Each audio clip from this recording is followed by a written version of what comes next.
భగవంతుడు మనల్ని ఎట్లా రక్షిస్తాడు? ఖచ్చితంగా రక్షిస్తాడు. భగవంతుడి మీద నమ్మకం ఉన్నవాడిని, భగవంతుడిని ప్రార్థిస్తే వాడిని భగవంతుడు రక్షిస్తాడు. కానీ ఎట్లా రక్షిస్తాడు అన్న విషయాన్ని విదురుల వారు చాలా చక్కగా చెప్పారు. ఏదో మన సినిమాల్లో హీరోల్లాగా వచ్చి టక 4 ఫైట్లు చేసి రక్షించడం అనేటువంటిది జరగదు.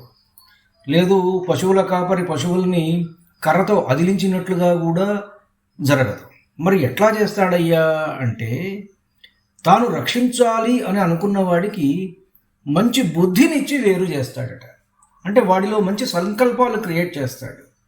ఎప్పుడు కూడా మనల్ని మనం అంటే మనలో కొంత బుద్ధి పుడుతుంది. ఆ పుట్టే బుద్ధి నుంచి మనం జాగ్రత్తగా దాని వలన మనం ఎట్లా ఈ ఆపద నుంచి బయటపడాలా అనేటువంటి ఉపాయం మనకు తడుతుంది. ఆ ఉపాయం తట్టడం ఎవరి వల్ల తట్టింది అంటే భగవంతుడి వల్ల తట్టింది. నన్ను నేను రక్షించుకున్నాను కాదు, మనకు ఆ ఉపాయం తట్టడమే భగవంతుడి యొక్క సంకల్పం. కాబట్టి భగవంతుడు నిన్ను రక్షించాలి అనుకుంటే నీకు మంచి బుద్ధిని ప్రసాదిస్తాడు. నీలో మంచి ఉపాయాన్ని ఆయన పుట్టిస్తాడనమాట.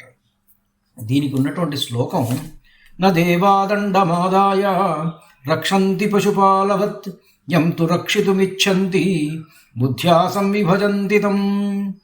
పశువుల కాపరిలాగా కర్ర పట్టుకుని దేవతలు కాపాడరు. రక్షించాలి అని అనుకున్న వాడికి మంచి బుద్ధిని ఇచ్చి వేరు చేస్తారు. ధన్యుడను. నమస్కారం.